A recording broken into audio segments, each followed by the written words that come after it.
Have you ever wondered why the T-Rex didn't kill the Velociraptor Blue in Jurassic World? It's one of the most iconic scenes in movie history, but the real reason behind it may actually surprise you. And in this video, we'll uncover the truth and reveal the hidden secrets behind this epic showdown.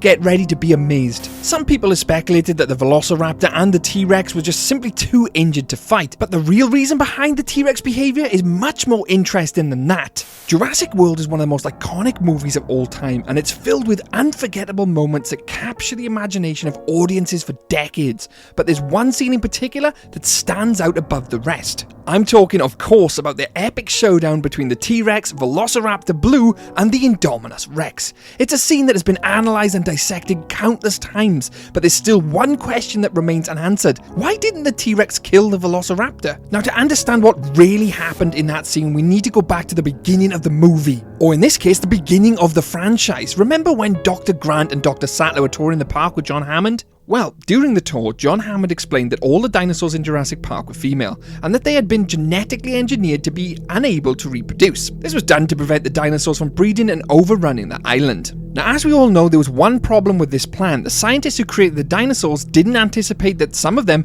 might be able to change their sex. Now, that theme continues into Jurassic World, where all the animals are female. But again, there's another huge problem with this, because in Jurassic World Dominion, Blue turns out to reproduce on her own, reproducing asexually. Now, that bit of context is needed for me to continue to explain why Rexy didn't attack and kill Blue. Now, Rexy is actually let out of her enclosure by Claire and then follows Claire down the road with the red flare, runs into the Indominus Rex, and the whole fight scene commences, with Blue joining the fray to seemingly protect Owen. Now, the Indominus obviously attacks Rexy because it has been attacking everything in plain sight, apart from the Carnotaurus Toro, which I've done a video on previous. This is where we see Rexy attack the Indominus, and then Blue also attacks the Indominus, but it doesn't answer the question, why doesn't she attack Rexy?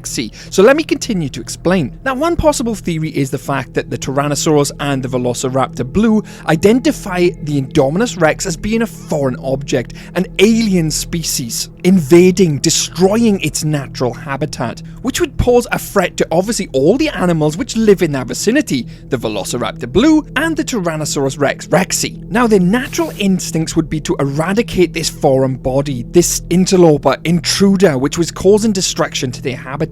I mean, throughout the battle, we see the T-Rex and the Indominus Rex fighting tooth and nail, but at no point does the T-Rex attack the Velociraptor Blue, even though she's right there in the middle of the action. Now, some people have speculated that the T-Rex recognized her fellow predator, or that she was simply too small to be a threat, but the real reason is much more interesting than that. Now, I'm not saying that theory is wrong, although I technically am. We do see the T-Rex Rexy attack smaller prey in Jurassic Park, velociraptors to be exact, so to the fact that she would simply leave it be because it's small doesn't make any sense, or there's no evidence to support this. Now, we did talk about asexual reproduction earlier on, and that's something I will touch on later because it's going to be a big part of this theory. But to understand why the T-Rex didn't attack the Velociraptor Blue, we still need to go back to an earlier scene in the movie. Remember when Owen Grady was training the raptors? During that scene, we see that Owen has a special bond with the Velociraptor Blue. He's trained her since she was a hatchling, and she's the only raptor that has been able to establish a real connection with. And obviously, during the scene where the Indominus Rex confronts Blue, Blue makes the choice to protect Owen. This adds a whole new depth to the scene and makes the Velociraptor's behavior even more heroic. She wasn't just fighting for her own survival, she was protecting Owen. That gives her a motive to attack the Indominus Rex rather than the T-Rex, because the Indominus Rex was going to hurt Owen, the T-Rex wasn't.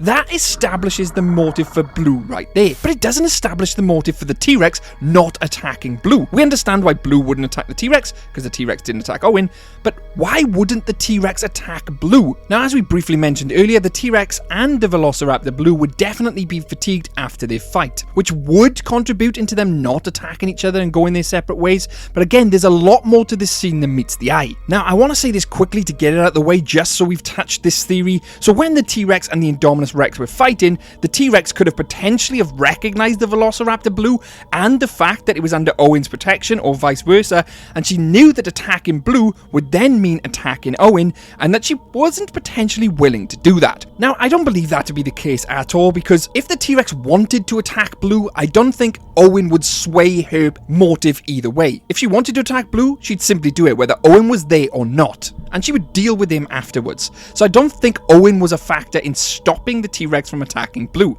I think the real reason is a combination of things, so let me continue to explain and shed light on this entire situation. Now, as we see in Camp Cretaceous, we know Rexy is building a nest. We don't see Rexy have any offspring, or there's no hint at any offspring from Rexy throughout the entire franchise, but she was definitely building a nest in anticipation of having offspring, or young at some stage. Now, Camp Cretaceous takes place during the fall of Jurassic World, literally the next day, so Rexy was building that nest literally a few days after she has the fight with the Indominus, indicating that during that fight during the Indominus, she was in a state of having/building a nest. Meaning not only was she fighting for her own survival, she could potentially be fighting for her own offspring/livelihood for the future. But one could argue if that was the case, then surely she would be overly protective and would attack Blue straight away, even after the Indominus Rex fight. But as we saw in the movie, after the fight was over, the T-Rex could have easily attacked Blue,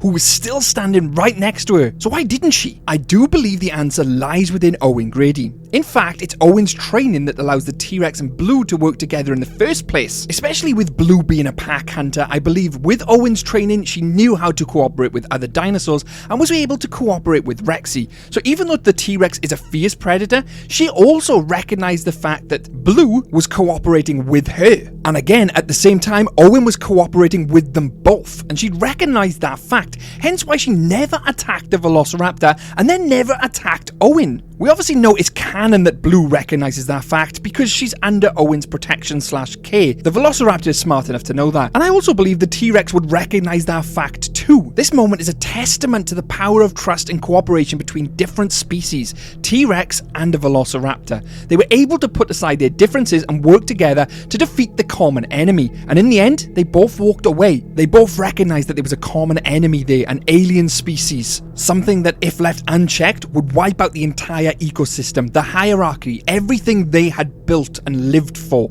They were not willing to have this, and they teamed up together, and at the end, they acknowledged the fact and had that mutual understanding. Now, don't get me wrong, that doesn't mean that in the future, if they meet, they're going to be best friends, because it'll all be back to the laws of the jungle. There'll be no common enemy. There'll be enemies again. And there's always that saying, the enemy of my enemy is my friend. That is exactly what happened with the Indominus Rex. This is definitely one of the reasons why the T-Rex didn't attack the Velociraptor Blue after the Indominus Rex fight. It's a small moment in the movie, but it speaks volumes about the relationship between different dinosaurs on Isla Nublar. Speaking of the T-Rex and Indominus Rex, did you actually know that there was a second Indominus Rex and it wasn't killed at birth? Well, if you want to know all about that, I highly recommend checking out all my other videos on the channel because they're all on there for you. I'd like to thank my YouTube members for supporting this video. Thank you guys, and I couldn't make these videos without your support. I'm Shadows, and I hope you've enjoyed today's video. Don't forget to like, don't forget to subscribe, and I'll see you in the next one. Can I solve Jurassic World related theories? You bet Jurassic can. See you later.